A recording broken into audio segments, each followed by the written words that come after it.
세계 지도가 바뀌는 순간을 목격한 적 있으신가요? 어느 날 갑자기 30년간 절대 왕자를 지켜온 기업의 독주가 멈춥니다. 그리고 새로운 이름이 그 자리를 넘보기 시작하죠. 반도체 파운드리 시장. 설계도만 들고 오면 칩을 찍어주는 이 산업은 전 세계 스마트폰, 자동차, AI의 심장을 만드는 곳입니다. 애플 아이폰도 엔비디아 GPU도 테슬라 자율주행 칩도 여기서 나옵니다. 그런데 이 시장을 30년간 지배해온 기업이 있습니다. 점유율 71%. 독점이라고 불러도 이상하지 않은 수치죠. 나머지 기업들은 다 합쳐도 30%가 안 됩니다. 문제는 뭘까요?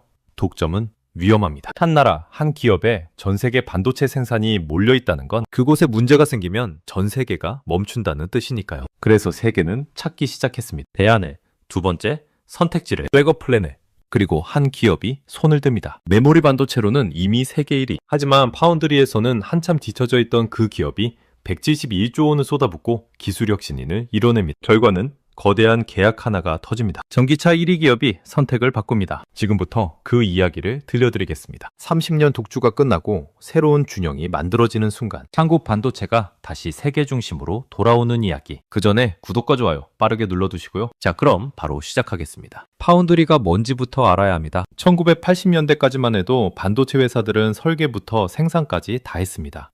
인텔, 삼성, 도시바 같은 기업들이 자기 칩을 직접 만들었죠. 이걸 IDM이라고 부릅니다. 종합 반도체 기업.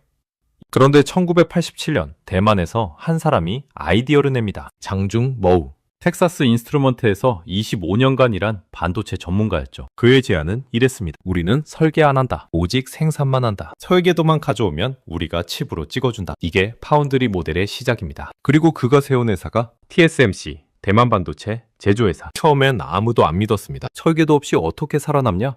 하지만 장중머우는 한 가지를 간파했습니다. 반도체 공장, 즉 팹을 짓는 데 드는 돈이 천문학적이라는 걸. 10조 원, 20조 원씩 들어갑니다. 작은 기업들은 엄두도 못 냅니다. 그래서 그는 제안했죠. 당신들은 설계만 하세요. 생산은 우리가 해드립니다. 이 모델은 폭발적으로 성장합니다. 왜냐하면 설계만 하는 팹리스 기업들이 쏟아져 나왔거든요. 퀄컴, 엔비디아, AMD, 애플. 이들은 공장 없이 설계만 합니다. 그리고 TSMC에 맡기죠. 결과는 TSMC는 30년 만에 괴물이 됩니다. 2025년 2분기 기준 순수 파운드리 시장 점유율 71%, 매출 330억 달러, 시가총액 1조 달러.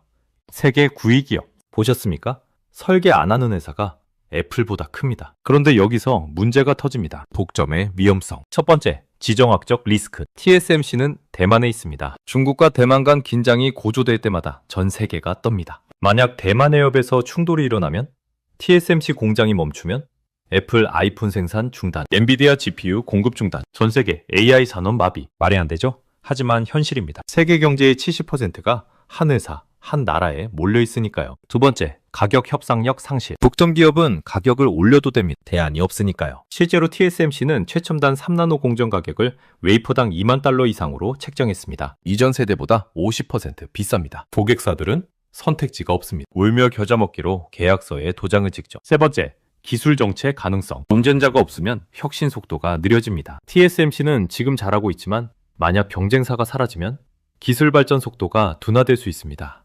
그래서 세계는 깨달았습니다. 이건 위험하다. 백업이 필요하다. 미국 정부는 520억 달러를 쏟아부어 칩스법을 만듭니다. 인텔에게 파운드리를 하라고 밀어주죠. 하지만 인텔은 2021년에야 본격적으로 시작했습니다. 너무 늦었어요. 유럽도 430억 유로를 투자합니다. 하지만 유럽에는 글로벌 파운드리밖에 없고 점유율은 4%도 안 됩니다. 그럼 대안은 삼성전자. 이미 메모리 반도체로 세계 1위인 기업. D램 32%, 낸드 32% 점유율. 하지만 파운드리에서는 고작 8%. 10년 넘게 투자했는데도 TSMC와 격차는 좁혀지지 않았습니다. 문제는 뭐였을까요? 수율. 수율은 웨이퍼에서 정상 작동하는 칩이 얼마나 나오는지를 뜻합니다. TSMC는 90%, 삼성은 60에서 70%. 이 차이가 치명적이었죠. 고객사 입장에서는 당연히 TSMC를 선택합니다. 같은 돈 내고 더 많은 칩을 받으니까요. 그래서 삼성은 한참 뒤처져 있었습니다. 2위지만 격차가 너무 컸죠. 그런데 2020년 삼성이 결단을 내립니다. 2020년 삼성전자는 발표합니다. 2030년까지 171조 원을 투자해 파운드리 시장 점유율 30%를 달성하겠다. 171조 원. 천문학적 금액입니다. 하지만 삼성은 진심이었습니다. 왜냐하면 기회를 봤거든요. 그 기회는 바로 GAA, Gate All Around. 기술 이야기 잠깐 하겠습니다. 반도체 트랜지스터는 점점 작아집니다. 7나노, 5나노, 3나노, 2나노. 나노는 10억 분의 1m. 사람 머리카락의 10만 분의 1 크기입니다. 이렇게 작아지면 뭐가 좋으냐고요?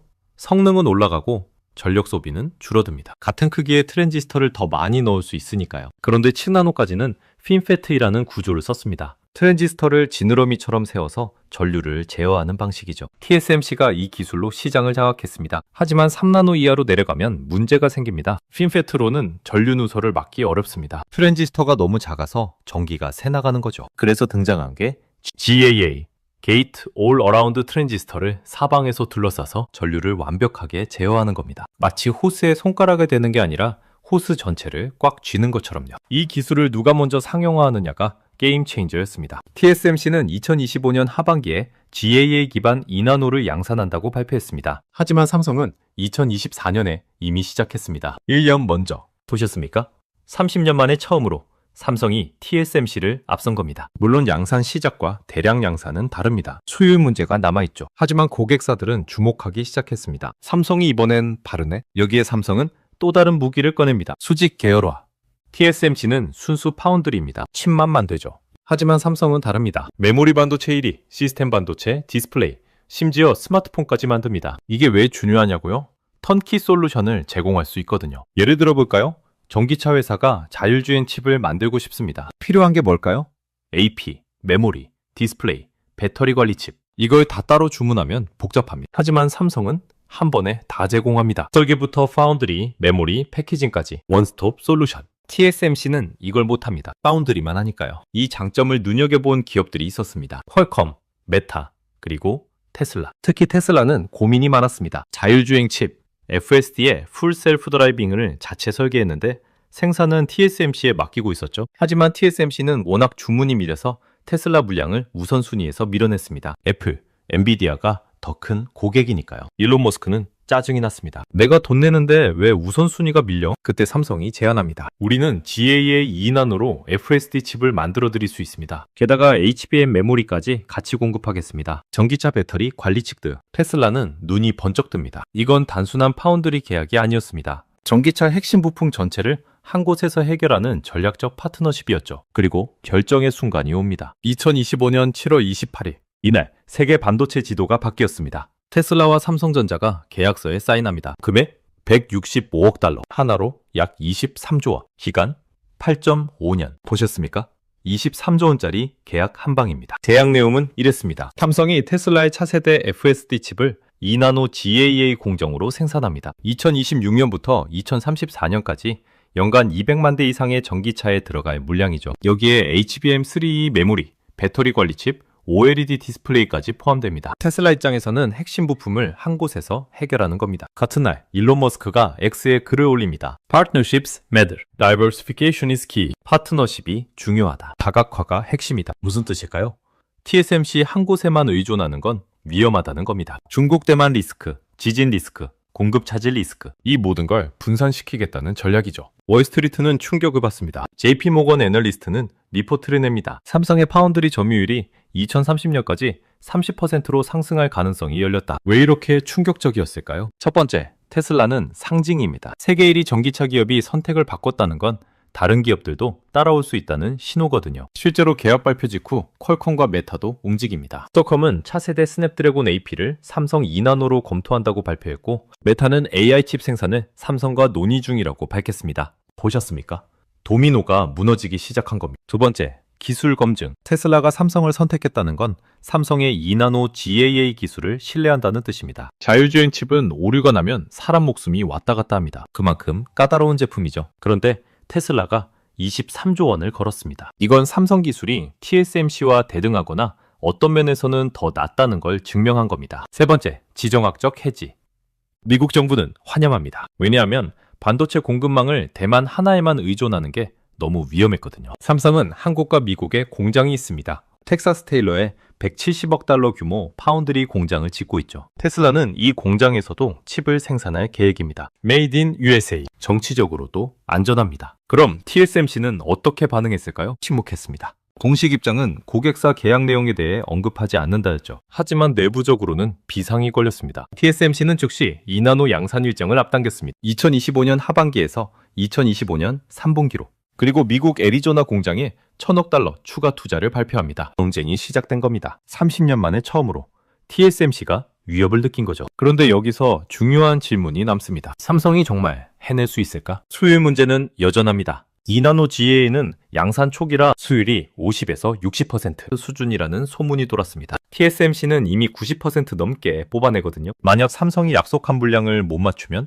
테슬라는 차질을 겪고 삼성 신뢰도는 바닥으로 떨어집니다. 하지만 삼성은 자신 있다고 말합니다. 2026년까지 수율 80% 이상 달성하겠다. 테슬라 물량은 100% 보장한다. 시장은 지켜봅니다. 2026년, 2027년 실제 칩이 나오고 테슬라 차에 탑재될 때까지. 그리고 만약 성공한다면 30년 독주가 끝났습니다. 2025년 이전 파운드리 시장은 TSMC 71%, 나머지 29%였습니다. 이건 시장이 아니라 독점이었죠. 하지만 2026년부터 달라질 겁니다. 삼성의 2나노 GAA가 본격 양산되고 테슬라, 퀄컴, 메타 같은 대형 고객사들이 물량을 분산시키기 시작하면 판이 바뀝니다. 애널리스트들은 예측합니다. 2030년 파운드리 시장 점유율 TSMC 55%, 삼성 30%, 인텔 10%, 기타 5%. 보셨습니까?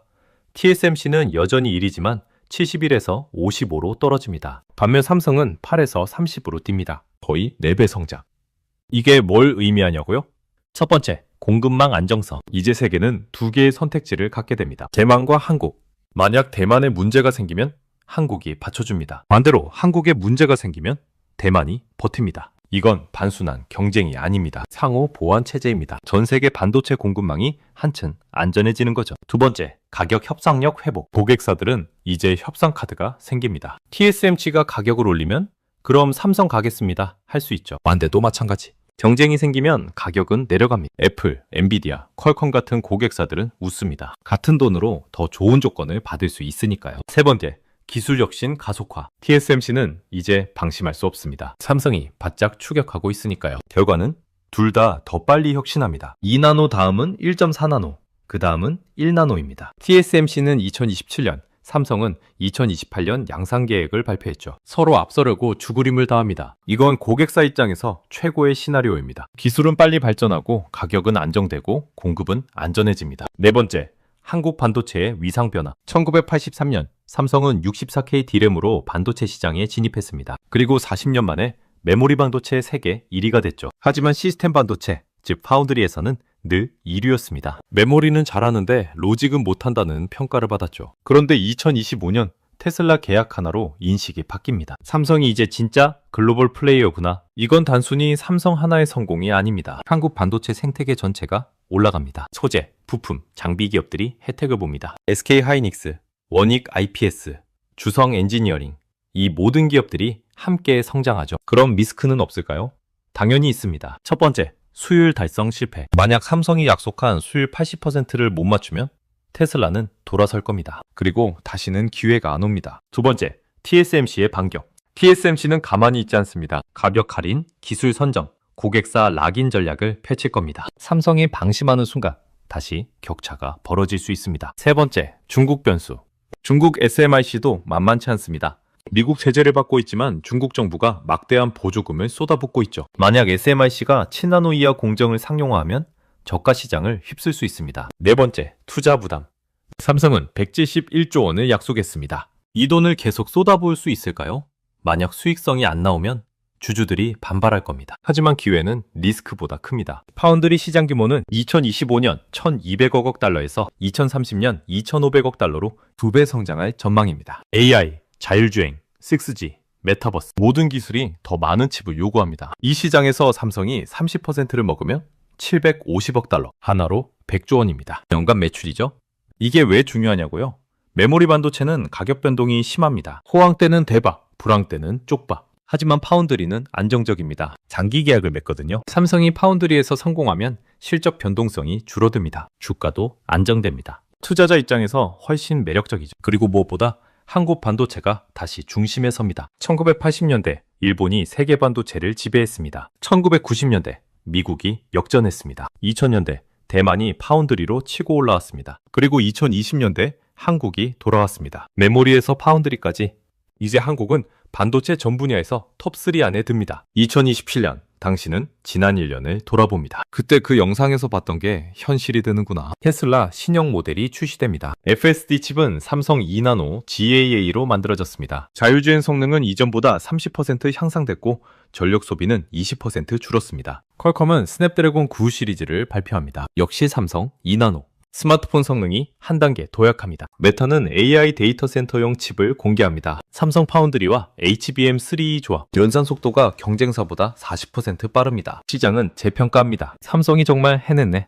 TSMC 점유율은 65%로 떨어집니다. 여전히 1위지만 더 이상 독점은 아닙니다. 삼성은 15%로 올랐습니다. 격차가 줄어듭니다. 그리고 가장 중요한 변화, 반도체 공급망이 안정됩니다. 전 세계는 이제 두 개의 허브를 갖습니다. 대만과 한국.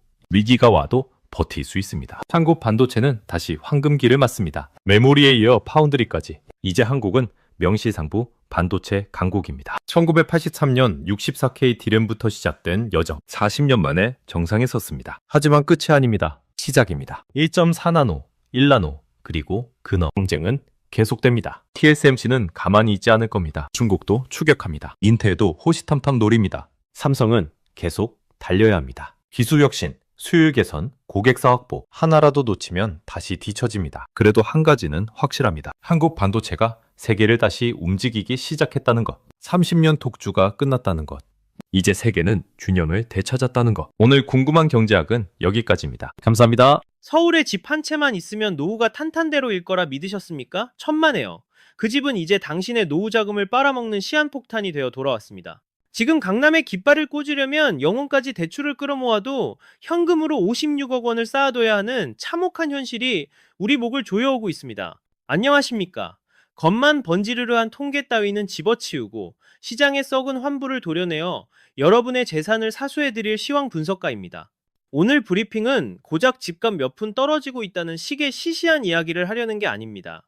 호가를 수십억 원이나 깎아줘도 왜 개미 한 마리 얼씬거리지 않는지, 그리고 다가올 2026년 우리를 기다리는 82.5%라는 살인적인 세금 폭탄이 과연 어떤 재앙을 불러올지 아주 적나라하게 까발려드리겠습니다. 멍하니 있다가는 피땀 흘려 쌓아 올린 전 재산이 세금 고지서 한 장의 신기루처럼 증발해버릴 수도 있습니다. 나와 내 가족의 생존이 걸린 마지막 탈출 기회. 이 골든타임을 놓치기 싫다면 지금부터 단 1초도 눈을 떼지 마십시오. 경랑의 시대에 살아남으시려면 구독과 좋아요는 필수입니다. 자, 그동안 강남불패라는 말 마치 종교처럼 믿어오셨죠? 부동산 시장의 절대 진리 같았던 그 믿음이 지금 기초부터 와르르 무너져 내리고 있습니다. 대한민국 부의 상징, 반포 레미안 원베일리에서 벌어지는 참상을 보십시오. 이건 단순한 조정장이 아닙니다. 하나의 거대한 신화가 종말을 고하는 순간입니다. 불과 얼마 전 국민 평형인 34평형이 70억 원이라는 엽기적인 신고가를 기록했을 때만 해도 다들 역시 강남이라며 박수쳤습니다. 허나 그 환호성이 비명으로 바뀌는 데는 눈 깜짝할 새도 걸리지 않았습니다. 실거래가는 순식간에 60억 원 밑으로 곤두박질 쳤고 집주인들이 58억 원에 급매물을 던져대도 전화 한 통 울리지 않는 그야말로 소름 끼치는 침묵만이 감돌고 있습니다. 고작 가격 몇 푼 빠진 게 문제가 아닙니다. 진짜 공포는 강남이라는 성을 떠받치던 매수 대기자들이 모조리 증발해버렸다는 점입니다. 옆 동네 대장주인 아크로리버파크도 상황은 똑같습니다. 이런 초고가 단지들이 약속이나 한 듯 동시에 멈춰선 건 역사책을 뒤져봐도 찾기 힘든 기이한 현상입니다. 도대체 왜일까요? 이유는 간단합니다. 시장에 돌던 돈맥경화가 와도 단단히 왔기 때문입니다.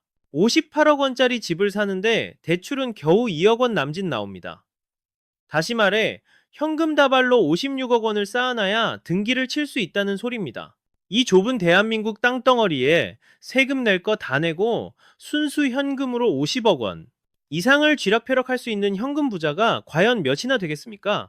예전처럼 영혼까지 끌어모아 강남에 깃발 꽂던 시절은 끝났습니다.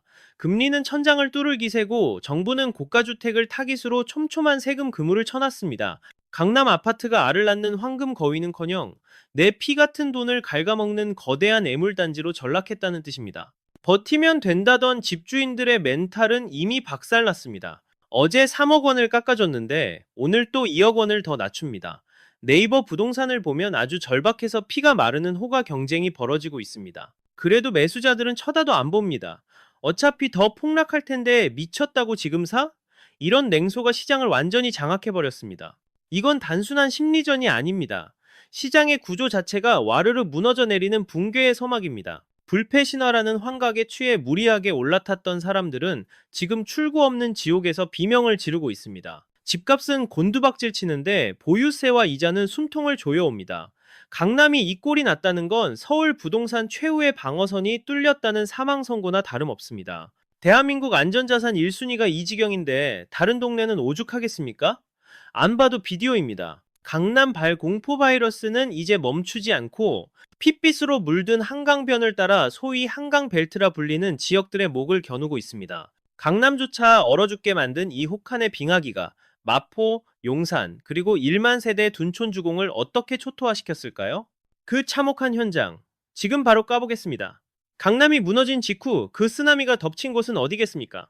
한강뷰를 자랑하며 장밋빛 미래를 떠들던 한강벨트, 이제는 발을 빼고 싶어도 뺄 수 없는 개미지옥이 되어버렸습니다. 마용성이라 불리며 중산층의 어깨에 힘을 실어주던 마포와 강동 일대, 지금 가보면 괴기스러울 정도로 쥐죽은 듯 조용합니다. 단군 이래 최대 재건축, 무려 1만 2천 세대가 쏟아져 나오는 올림픽 파크포레온을 한번 봅시다. 미니 신도시급이라는 이 거대한 단지에서 지난 10월 22일 토지거래 허가구역으로 묶인 뒤로 거래 신고 단 한 건도 없습니다. 빵건입니다. 3개월이 넘도록 1만 가구가 넘게 모여 사는 곳에서 거래가 씨가 말랐다는 건 시장 기능이 뇌사에 빠졌다는 명백한 증거입니다. 마포 대장주요? 마포 레미안 푸르지오, 마포 프레스티지자이 할 것 없이 상황은 똑같이 처참합니다. 예전 같으면 매물 나오자마자 채가던 큰손들은 자취를 감췄고 부동산 사장님들은 파리만 잡고 앉아 있습니다. 실제로 10월 중순 이후 마포구 거래 내역을 보면 심장이 사진 것처럼 일직선입니다. 이건 눈치 보기가 아닙니다. 다들 공포에 질려 패닉에 빠진 겁니다. 도대체 어쩌다 이런 살인적인 빙하기가 닥친 걸까요? 그동안 정답인 줄만 알았던 똘똘한 한 채, 그 달콤한 환상이 이제는 독화살이 되어 우리 등에 꽂혔기 때문입니다. 다주택자들은 징벌적인 세금 공세에 이미 백기를 들고 떠났고 실수요자들마저 집값 폭락을 확신하며 지갑을 완전히 닫아버렸습니다. 한강변에 솟은 저 화려한 마천루들은 이제 자산을 지켜주는 성벽이 아닙니다. 그저 매달 엄청난 보유세를 빨아들이는 거대한 콘크리트 족쇄가 되어버렸을 뿐입니다. 시장 바닥에서 들려오는 비명은 생각보다 훨씬 더 처참합니다. 급매라고 던져봐야 문의는커녕 조롱 섞인 반응만 돌아오니 집주인들의 깊은 탄식만 강남을 넘어 서울 전역을 뒤덮고 있습니다. 진짜 공포는 이 침묵의 터널이 끝이 안 보인다는 점입니다. 예전엔 정부가 빗장만 풀어주면 시장이 다시 뛸 거라는 막연한 기대라도 품을 수 있었지만 지금은 정책이 나올수록 공포감이 커져 매수 심리가 더 깊은 지하 벙커로 숨어들고 있습니다. 대중들은 이제야 섬뜩한 진실을 마주하기 시작한 겁니다. 입지가 좋고 브랜드가 붙었다고 해서 내 자산이 안전할 것이라는 믿음, 그건 이제 산산조각난 미신에 불과하다는 것을 말입니다. 거래가 실종된 아파트는 장부상에만 찍혀있는 신기루, 즉 가짜 부프일 뿐입니다. 현금으로 바꾸고 싶어도 사줄 사람이 전멸해버린 이 고립무원의 상태야말로 지금 부동산 시장이 처한 가장 끔찍한 악몽입니다. 공급 폭탄과 수요 멸종이 동시에 터져버린 한강벨트의 몰락, 이것은 서울 부동산 불패 신화의 척추를 부러뜨리고 있습니다. 그렇다면 진짜 부자들은 왜 이 역대급 하락장에서도 요지부동일까요? 단순히 가격표가 부담스러워서일까요? 아닙니다. 그곳엔 우리 상식을 뛰어넘는 치명적인 숫자의 덫이 놓여있기 때문입니다. 슈퍼리치들조차 지갑을 닫게 만드는 통곡의 벽이 존재합니다. 대출 2억 원을 받기 위해 현금 56억 원을 깔고 앉아 있어야 하는 이 말도 안 되는 코미디 같은 현실을 데이터로 까발려드리겠습니다. 돈이 있어도 안 사는 게 아닙니다. 이젠 구조적으로 돈을 융통할 수 없어 집을 못 사는 유동성 빈곤의 시대가 열린 겁니다. 자산가들마저 두 손 두 발 다 들게 만드는 이 기형적인 현금 동원력의 한계가 대한민국 부동산의 숨통을 조이는 가장 잔인한 올가미입니다. 반포, 원베일리나 아크로, 리버파크 같은 대장주 아파트들을 한번 봅시다. 시장 호가인 58억 원은 단순한 매매가가 아닙니다. 당장 현금 56억 원을 일시불로 꽂으라는 사실상의 경제적 사형 선고나 다름없습니다. 정부의 무자비한 대출 규제 탓에 연봉이 아무리 높아도 은행에서 빌려주는 돈은 고작 2억 원 남짓, 껌값 수준에 불과하니까요.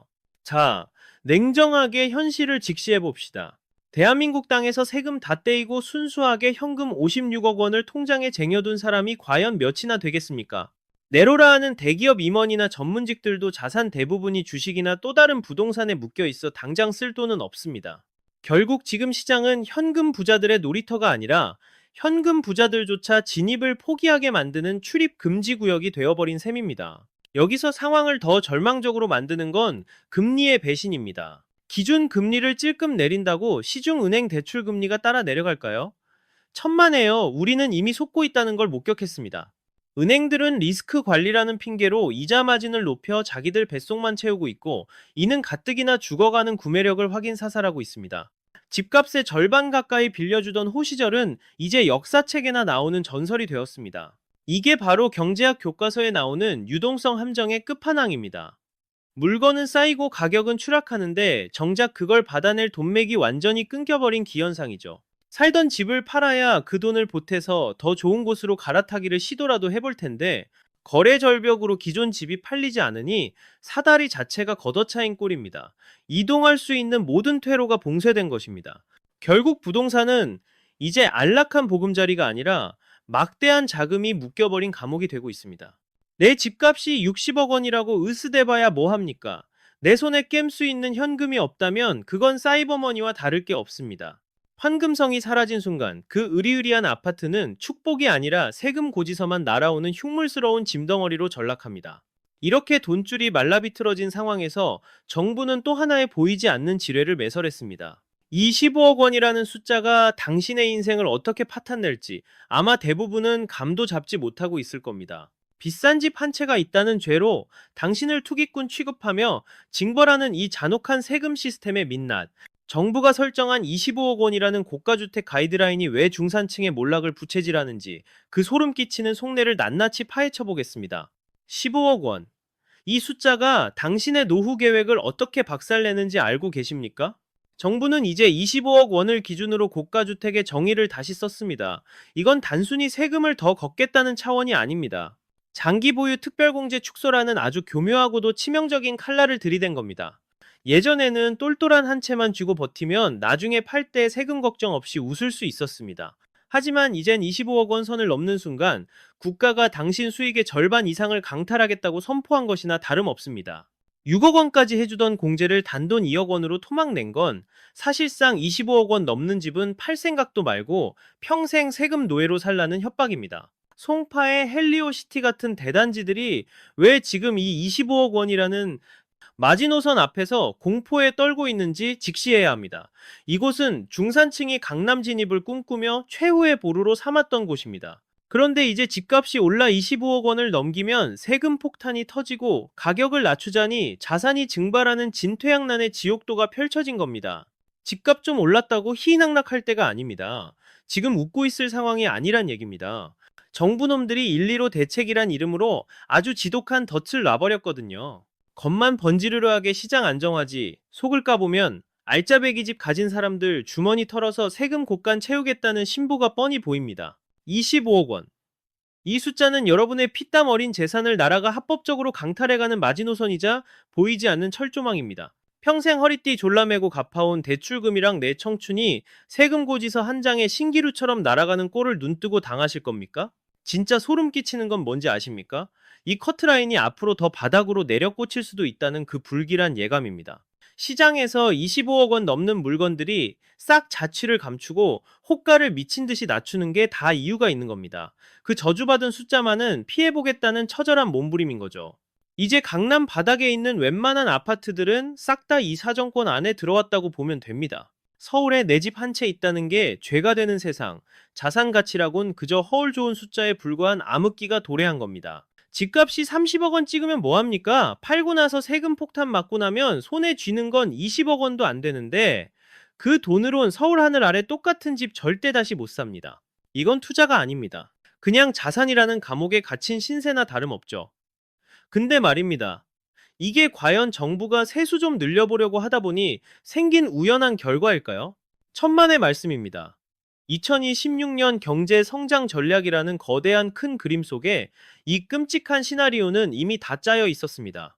왜 나라에서 혜택은 싹 걷어차고 입국 다문 채 시장이 무너지기만을 기다리는지 그 소름 돋는 속내를 제가 지금부터 낱낱이 까발려드리겠습니다.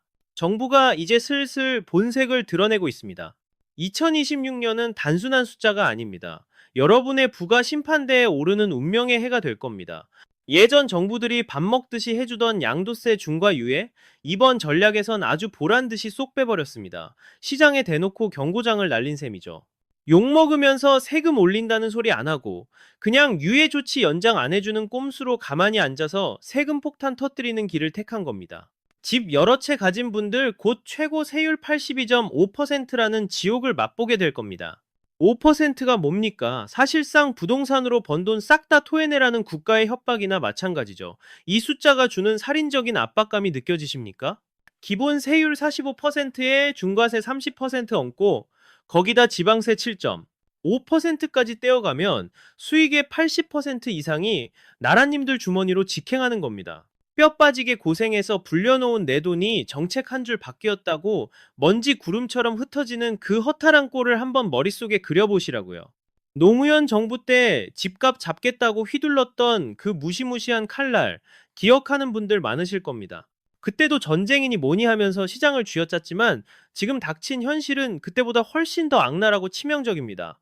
이미 2015 대책으로 조정 대상 지역이라는 그물을 촘촘하게 쳐놓고 법대로 집행될 날만 느긋하게 기다리는 저들의 태도가 진짜 소름 끼치지 않습니까? 도대체 왜 정부는 이렇게까지 무리하게 드라이브를 거는 걸까요? 부동산에 몰린 돈을 강제로 뺏어오고 텅 빈 세금 곳간을 채우겠다는 아주 치밀하고도 뻔뻔한 계산이 깔려 있는 겁니다. 집값이 오르든 박살나든 알 바 아니라는 식의 저 차가운 방관, 뒤에는 비싼 집 가진 사람들 재산을 공공재 마냥 싹 빨아들이겠다는 무서운 야욕이 숨어 있습니다. 부총리가 입 밖으로 꺼냈던 보유세 1% 타겟팅, 이것도 다 한통속으로 돌아가는 계획이라는 걸 아셔야 합니다. 이제 대한민국 땅에서 부동산은 돈 불려주는 효자가 아닙니다. 들고 있으면 벌금만 두들겨 맞는 애물단지가 돼버렸습니다. 이런 판국에 존버하면 승리한다 같은 한가한 소리나 믿고 계신다면 그건 인생을 건 도박이나 다름없습니다. 정부의 침묵은 동의가 아니라 너네 다 죽었다는 최후 통첩입니다. 팔고 싶어도 못 팔게 퇴로를 막아버리고 도관에 든 쥐처럼 세금만 뜯어가겠다는 전략에 우린 그냥 속수무책으로 당하고 있는 겁니다. 공포를 무기로 휘두르는 정부의 저 계산된 뒷짐지기를 보고도 아직 희망회로 돌리고 계십니까? 벼랑 끝에 몰린 사람들이 선택할 수 있는 비상구는 이제 딱 하나밖에 안 남았습니다. 나라에 내 피 같은 돈 다 뺏기기 전에 자식이나 배우자한테 넘기는 거, 그 처절한 마지막 카드 말입니다.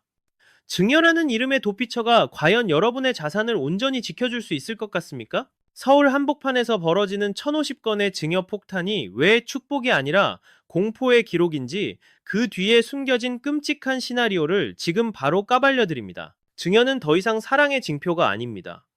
지금 서울에서 미친 듯이 일어나는 증여 행렬은 살기 위한 비상 탈출일 뿐입니다.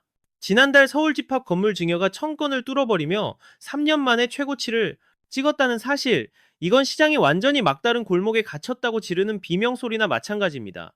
전월 대비 46.6%라는 이 미친 폭등세가 과연 부자들의 여유로운 자산 배분일까요? 천만에요. 강남, 송파, 서초에 내로라 하는 자산가들이 왜 허겁지겁 자식들한테 집을 떠넘기고 있는지 그 속사정을 파봐야 합니다. 양도세 중과 부활이라는 쓰나미가 덮치기 전에 내 전 재산의 80%를 나라에 갖다 바치지 않으려는 필사적인 발버둥인 겁니다. 여러분은 증여세가 만만하다고 보십니까? 천만의 말씀입니다. 그건 엄청난 착각입니다.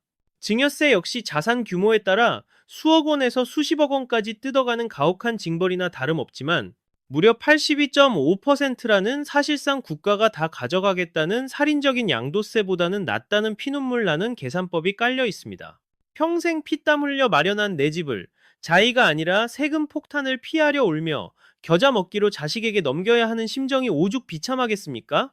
특히 송파구에서 증여 건수가 100% 넘게 폭증했다는 사실은 시사하는 바가 큽니다. 이른바 똘똘한 한 채만 믿고 버티던 사람들마저 이제는 그 살인적인 무게를 견디지 못하고 강제로 자산을 쪼개며 각자 도생을 꾀하는 형국입니다. 살아서 주고 죽어서 물려준다는 여유로운 말은 옛말이 됐고 세금 지옥을 피해 살아생전 서둘러 털어내야 하는 아비규환이 현실이 됐습니다. 부의 대물림이라는 그럴싸한 포장지 뒤를 들춰보면 자산가치 폭락과 세금 압박이라는 서슬퍼런 칼날이 도사리고 있습니다.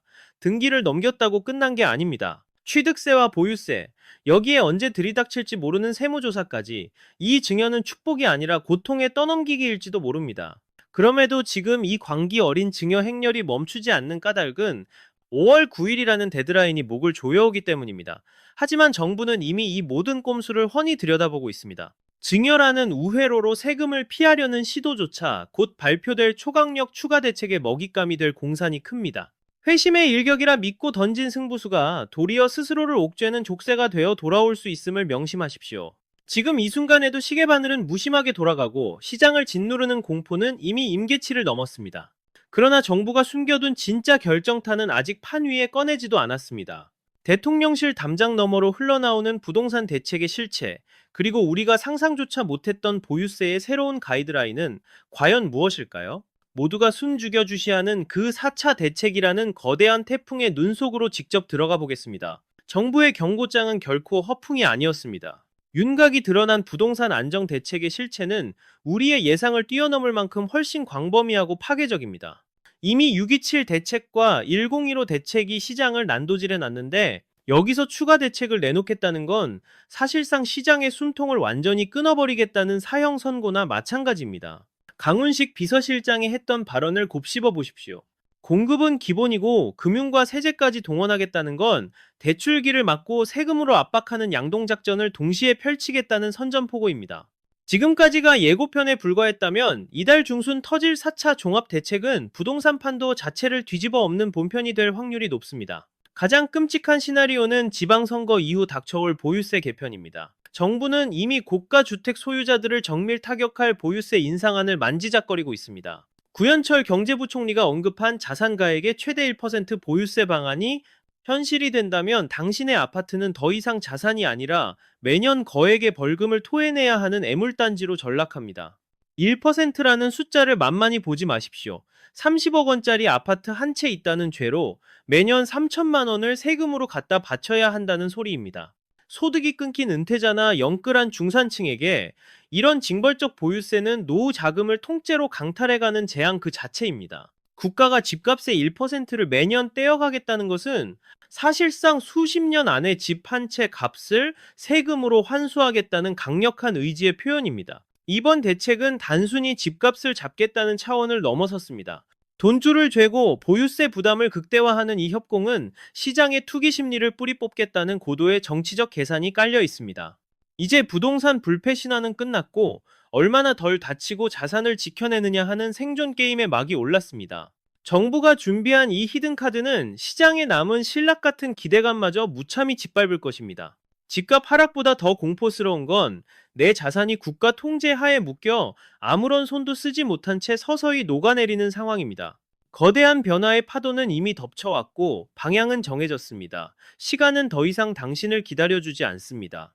막연한 기대나 똥고집으로 버티기엔 우리 앞에 닥친 세금의 파도가 너무나 높고 거칩니다. 이제는 냉혹한 현실을 직시하고 내 자산을 사수하기 위한 최후의 방어선을 구축해야 할 시점입니다. 과연 우리는 이 거대한 몰락의 소용돌이 속에서 살아남을 수 있을까요? 오늘 분석한 잔혹한 데이터와 정책 이면이 주는 마지막 경고를 새겨야 합니다. 부동산 불패라는 신화는 이제 사망 선고를 받았습니다. 화려한 아파트 껍데기만 붙들고 있다가는 평생 일군 자산이 세금이라는 블랙홀로 빨려 들어갈 것입니다. 우리는 오늘 반포의 침묵과 송파의 절박한 증여 행렬을 통해 시장의 냉혹한 민낯을 똑똑히 목격했습니다. 82.5%의 살인적인 세율과 25억의 저주는 결코 남의 일이 아닙니다. 손에 쥔 등기 권리증이 가슴 벅찬 훈장이 아니라 목을 조르는 족쇄로 돌변하기 직전입니다. 더 늦기 전에 냉혹하게 현실을 직시하고 칼같이 결단을 내리셔야 합니다.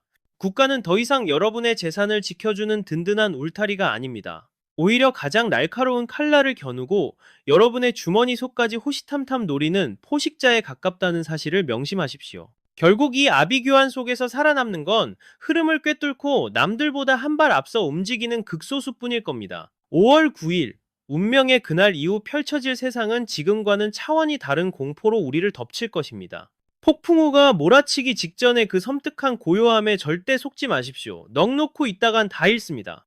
지금 당장 내 자산이 탈출할 비상구가 열려 있는지 샅샅이 점검해야 할 때입니다. 피를 토하는 심정으로 마지막 경고를 드립니다. 이 영상에서 다룬 내용은 차가운 통계와 정책을 해부한 분석일 뿐 결코 투자를 부추기거나 확정된 미래를 보장하는 예언서가 아님을 분명히 밝힙니다. 피 같은 내 돈을 지키는 최종 선택과 그에 따른 막중한 책임은 오직 본인에게 있습니다. 반드시 세무 전문가나 자산관리사와 치열하게 고민한 뒤 신중하게 결정하시기 바랍니다. 한치 앞도 보이지 않는 칠흑 같은 시장에서 여러분의 소중한 자산을 지키는 희미한 등불이라도 되겠습니다.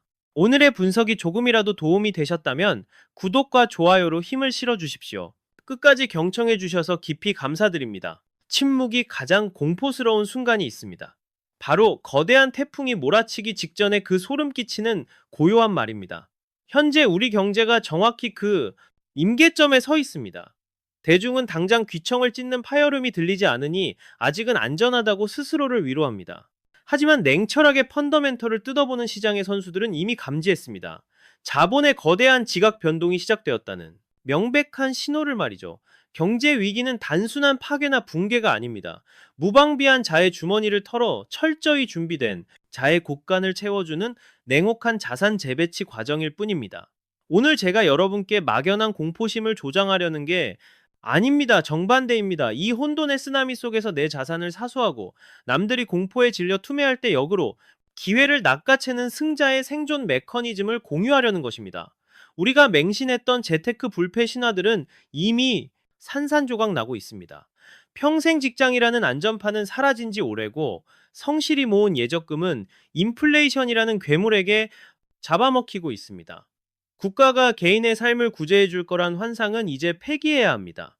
오직 스스로 각성해 있는 자만이 이 거대한 구조적 전환점에서 살아남아 부의 추월 차선에 올라탈 수 있습니다. 단순히 존버하는 게 목표가 되어서는 안 됩니다. 시스템의 균열을 읽어내고 그 틈새에서 새로운 부의 질서를 선점해야 합니다. 지금부터 분석해드릴 내용은 여러분의 향후 30년, 아니 평생의 경제적 계급을 가를 중대 분기점이 될 것입니다. 정신 바짝 차리고 끝까지 따라오십시오. 당신이 안주하던 세상은 이미 막을 내리고 있습니다. 시장의 맥을 짚으려면 개미들의 아우성이 아니라 큰손들의 포트폴리오를 해부해야 합니다.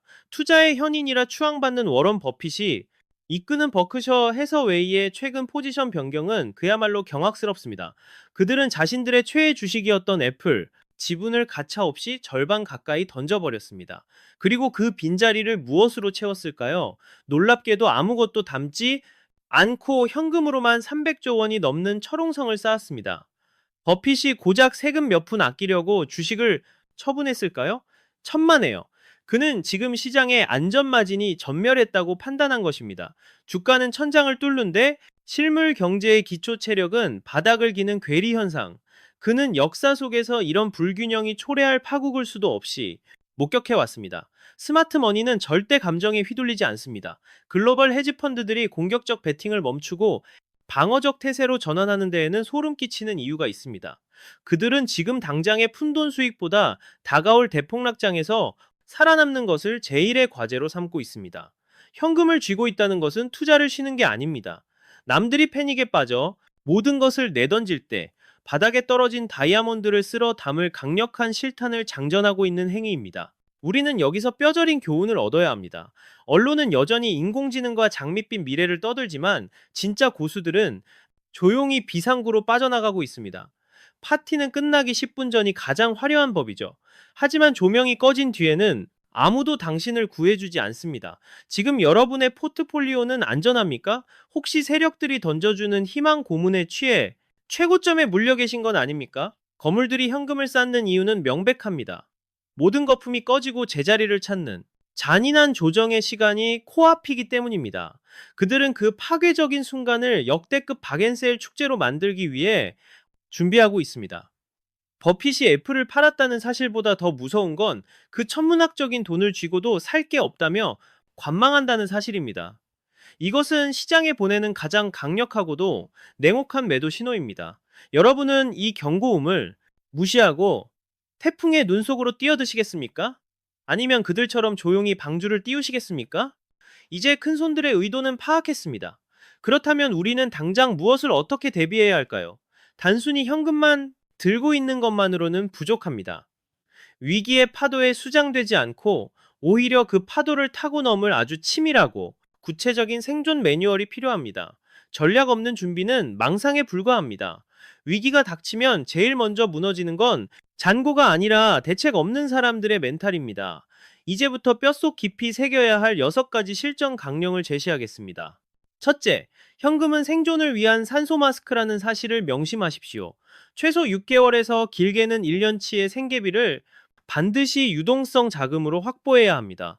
대다수가 한 달치 생활비조차 현금화에 두지 않고 죄다 자산에 묶어두는 실수를 범합니다. 하지만 직장을 잃거나 수입이 끊기는 순간 팔리지 않는 자산은 독이 든 성배가 되어 돌아옵니다. 지금 당장 불필요한 지출부터 동결하고 통장에 찍히는 사이버 머니가 아니라 언제든 뺏을 수 있는 현금을 늘리는데 사활을 거십시오. 그 돈은 위기 상황에서 당신이 뇌동매매하지 않게 잡아줄 가장 강력한 심리적 방파제가 될 것입니다. 둘째, 수입원의 파이프라인을 다각화하고 콘크리트처럼 다지십시오. 지금 다니는 회사가 내 인생을 끝까지 책임져 줄 거라는 착각은 가장 위험한 도박입니다.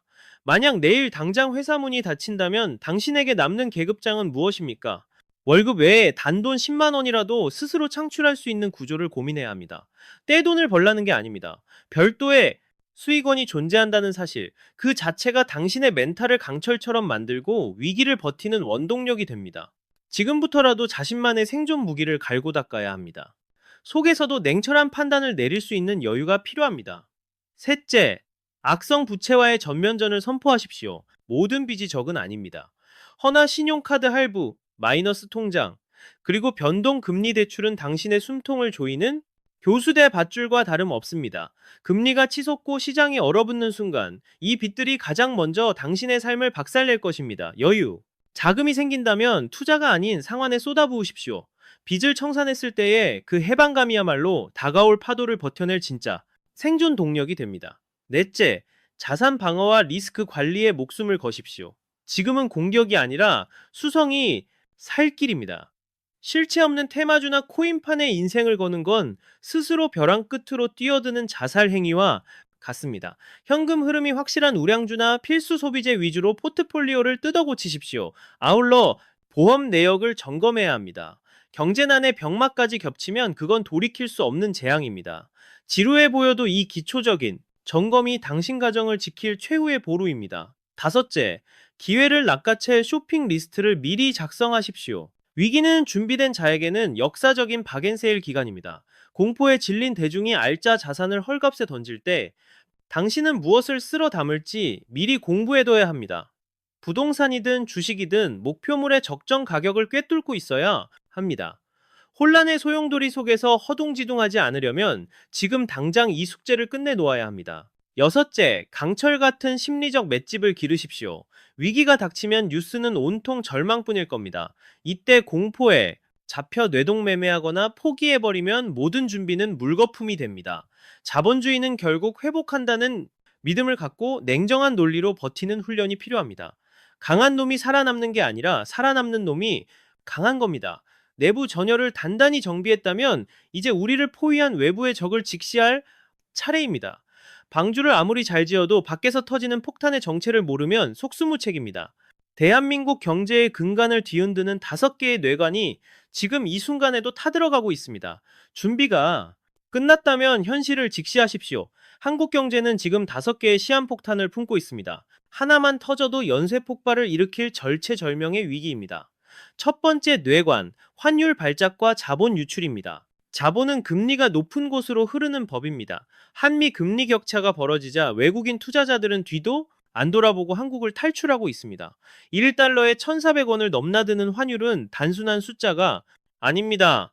당신 지갑 속 원화 가치가 휴지 조각이 되고 있다는 끔찍한 경고입니다. 수입 물가가 폭등하고 기업 비용이 늘어나면 그 고통은 고스란히 소비자에게 전가됩니다. 두 번째 뇌관은 1900조 원에 육박하는 가계부채입니다. 온 국민이 빚더미 위에 위태롭게 서 있다는 뜻입니다. 금리가 조금만 요동쳐도 수십조 원의 이자 폭탄이 떨어집니다. 월급 절반을 이자로 뜯기는데 소비가 살아날리 만무합니다. 빚으로 쌓아 올린 가짜 풍요는 끝났습니다. 이제 혹독한 청구서를 받아들 시간이 닥쳐오고 있습니다. 세 번째 뇌관은 가장 위험한 화약고, 부동산 프로젝트 파이낸싱 부실입니다. 2025년 초부터 들려오는 건설사들의 줄도사는 우연이 아닙니다. 미분양은 쌓이고 금리는 치솟는 상황에서 돈을 대준 금융권까지 연쇄적으로 휘청거리고 있습니다. 과거의 영광에 취해 무리하게 판을 벌린 업보입니다. 부동산 불패 신화가 깨지는 순간 한국 자산의 70% 이상을 차지하는 집값은 걷잡을 수 없이 추락할 것입니다. 네 번째, 뇌관. 우리 경제의 심장 삼성전자의 위기입니다. 한때 무적이었던 반도체, 신화가 뿌리째 흔들리고 있습니다. 파운드리는 대만 TSMC에 밀리고 인공지능 핵심인 HBM 시장에선 경쟁자들에게 주도권을 뺏겼습니다. 시가총액이 증발하고 외국인이 삼성 주식을 투매하는 이유는 명백합니다. 대한민국을 지탱하던 기술 초격차에 균열이 갔기 때문입니다. 삼성이 기침하면 한국 경제는 독감에 걸린다는 말이 현실이 되고 있습니다. 다섯 번째 뇌관은 처참한 내수시장의 붕괴입니다. 당장 거리에 나가보십시오. 자영업자들의 비명이 하늘을 찌르고 폐업률은 역대 최고치를 갈아치웠습니다. 물가는 미친 듯 뛰는데 소득은 제자리니 지갑을 닫아버린 겁니다. 경제 엔진인 소비가 꺼지면 고용 참사와 소득 감소라는 최악의 악순환에 빠지게 됩니다. 이 다섯 가지 악재는 별개의 사건이 아닙니다. 서로 얽히고 설킨 거대한 그물망입니다. 이 그물이 조여올 때 평범한 서민들은 속수무책으로 당할 수밖에 없습니다. 우리는 이미 이와 비슷한 끔찍한 고통을 겪었습니다. 1997년의 그 악몽이 2026년이라는 이름으로 다시 우리 목을 조여오고 있습니다. 과연 그때와 지금은 무엇이 다르고 우리는 무엇을 준비해야 할까요? 1997년, 그해 겨울은 유난히 혹독했습니다. 모두가 끝장이라고 했습니다. 멀쩡히 출근하던 우리 아버지들이 하루아침에 책상을 빼야 했고 평생 피땀 흘려 장만한 집이 경매로 넘어가는 걸 피눈물로 지켜봐야 했던 참혹한 시절이었습니다. 명동 한복판에는 나라를 살리겠다며 장롱 속 금반지와 아이 돌반지까지 꺼내 들고 나온 은행 셔터 앞에는 끝이 보이지 않는 인파가 몰려들었습니다. 휴지 조각이 된 어음을 손에 쥐고 바닥에 주저앉아 오열하던 사장님들의 절규가 아직도 귓가에 선합니다. 그것은 단순한 불황을 넘어선 대한민국 전체에 새겨진 끔찍한 트라우마였습니다. 하지만 우리가 직시해야 할 냉혹한 진실은 따로 있습니다. 그 아비규환의 현장 속에서도 누군가는 자산을 10배, 아니 무려 30배 이상 불리며 엄청난 부를 거머쥐었다는 사실입니다. 과연 무엇이 그들의 희비를 갈랐을까요? 단순히 운이 좋아서였을까요? 천만에요. 승패는 철저한 대비에서 판가름 났습니다. 파산한 이들이 감당 못할 빚더미에 깔려 질식해갈 때 부자들은 현금이라는 총알을 쥐고 숨죽여 기회를 노렸습니다. 시장이 공포에 질려 투매할 때 그들은 피도 눈물도 없이 알짜 자산들을 헐값에 쓸어 담았습니다. 지금 우리 눈앞에 펼쳐진 상황은 그때의 대자비 같지만 실상은 훨씬 더 교묘하고 악질적입니다. 1997년이 달러가 말라버린 급성심정지였다면 지금은 경제의 기초 체력이 안에서부터 서서히 썩어 문드러지는 말기암과 같습니다. 과거에는 금 모으기 운동이라는 단합된 힘으로 돌파구라도 찾았지만 지금은 어떻습니까? 만인이 만인을 상대로 각자 도생하기 바쁩니다. 국가가 내 노후를 책임져 줄 거라는 기대는 이제 가장 어리석고 위험한 망상이 되어버렸습니다. 역사는 소름 돋을 정도로 똑같이 반복됩니다. 단지 그 가면만 바꿨을 뿐입니다. 과거의 데이터를 복귀하지 않는 자는 그 처참한 고통을 다시 겪을 수밖에 없습니다.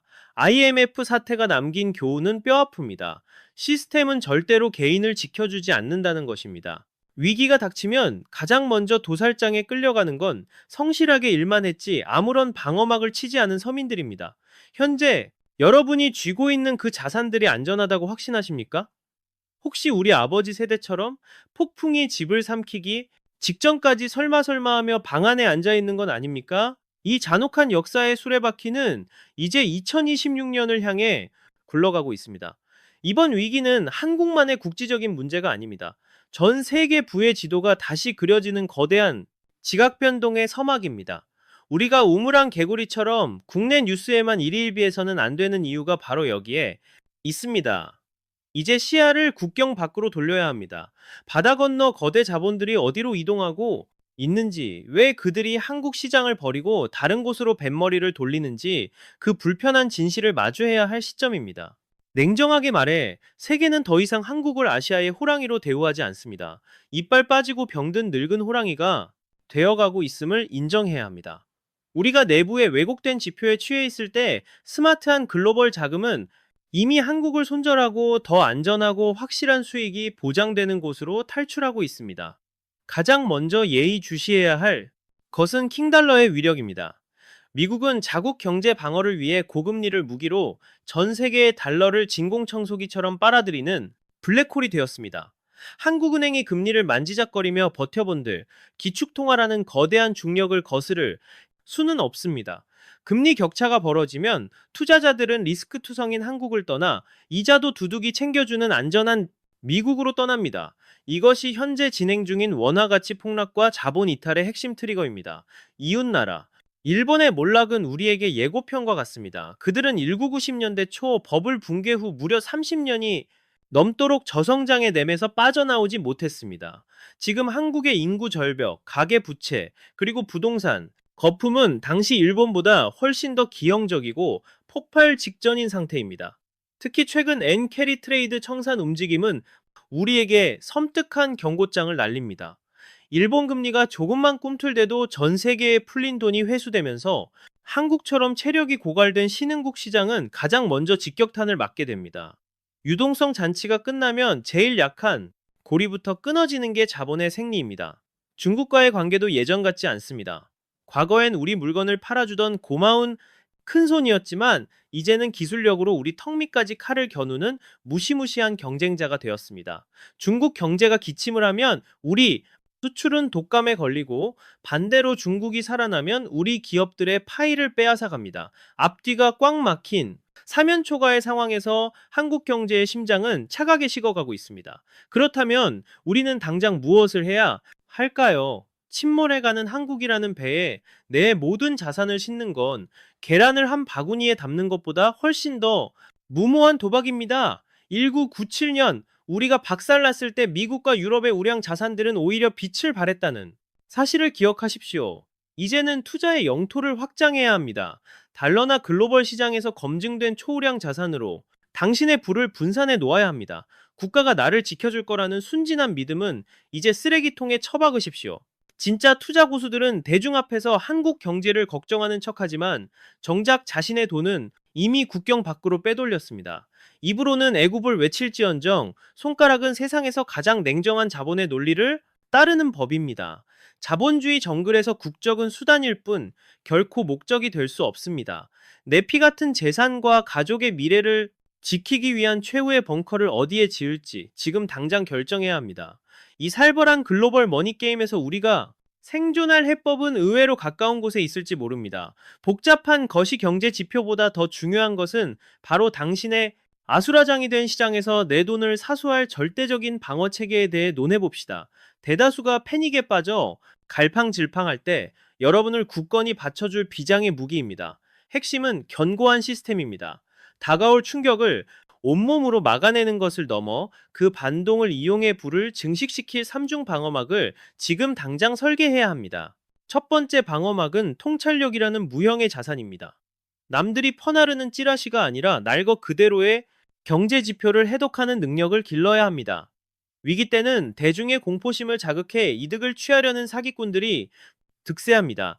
이때 중심이 없으면 피땀 흘려 모은 돈은 순식간에 하이에나들의 먹잇감으로 전락하고 맙니다. 진짜 가치와 가짜 거품을 예리하게 구분해내는 냉철한 분석력, 이것이 생존 공부의 첫 단추입니다. 두 번째 방어막은 압도적인 현금 흐름, 즉 달러와 유동성입니다.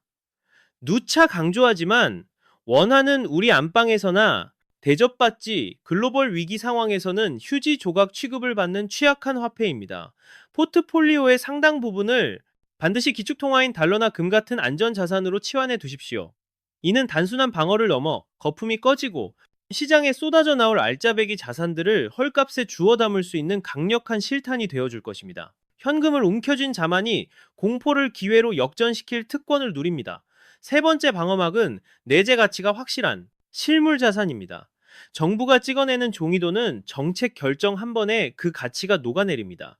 허나 입지가 탁월한 부동산이나 필수 생산 시설은 결국 본연의 가격을 회복합니다. 단, 은행 빚으로 쌓아올린 모래성이 아니라 온전히 내 자본으로 통제 가능한 진짜 내 것이어야 합니다. 태풍이 불어닥칠 때 뿌리가 깊지 않은 나무는 뽑혀 나가는 법입니다. 이 모든 준비 위에 얹어야 할 활용점정은 바로 강철 같은 멘탈입니다. 재무적으로 완벽해도 심리가 무너지면 말짱 도루묵입니다. 위기가 닥치면 미디어는 하루 종일 세상이 망할 것처럼 떠들어대고 지인들은 비명을 지르며 투매에 나설 겁니다. 이때 부정적인 뉴스만 찾아보며 스스로를 갉아먹는 둠 스크롤링 행위를 즉각 중단하십시오. 감정을 배제하고 오직 숫자와 미리 세팅해둔 매뉴얼대로 기계처럼 반응해야 합니다. 준비된 투자자에게 불황은 고통이 아닌 부의 추월차선입니다. 남들이 공포에 질려 뒷걸음질 칠 때 여러분은 냉혈한처럼 앞을 보며 판을 새로 짜야 합니다. 부의 지도가 뒤집히는 이 결정적 순간, 당신은 포식자가 되겠습니까? 아니면 먹잇감이 되겠습니까? 막연한 불안감은 쓰레기통에 버리고 당장 실행 가능한 아주 작은 일부터 착수하십시오. 이 영상을 끄자마자 여러분이 해야 할 행동은 명쾌합니다. 계좌를 까보고 빚의 규모를 직시하며 내 것이 아닌 허상들을 과감히 쳐내는 구조조정입니다. 그 작은 결단이 10년 후 여러분을 근근히 버티는 생존자가 아닌 시장의 지배자로 만들어줄 것입니다. 기억하십시오. 경제 위기는 모든 것이 소멸하는 재앙이 아닙니다. 부의 주인이 바뀌는 거대한 정산의 날일 뿐입니다. 누군가는 평생의 노력을 털리겠지만 칼을 갈아온 누군가는 이 파도를 타고 새로운 상류층으로 도약할 것입니다. 어느 줄에 서시겠습니까? 지금 당장 행동하지 않는 맹목적인 성실함은 차라리 독약입니다. 시스템 붕괴는 준비 없는 자들에게 가장 잔혹하기 때문입니다. 2026년 대중이 패닉에 빠져 아비규환일 때 여러분은 가장 높은 곳에서 차분하게 사냥감을 고르는 포지션을 점해야 합니다. 현자는 폭풍우가 몰아치기 전에 지붕을 보수하는 법입니다. 지금의 작은 실행이 훗날 당신 가문의 운명을 바꿀 것입니다. 오늘 이 내용이 여러분의 자산을 사수하는 최후의 보루가 되기를 바랍니다. 본 내용은 시장 데이터를 근거로 한 시나리오이며 모든 투자의 최종 책임은 본인에게 있음을 다시 한번 고지합니다. 이제 그 스마트폰을 내려놓고 가계부와 대출 내역부터 정밀 타격하십시오. 실행만이 유일한 살길입니다.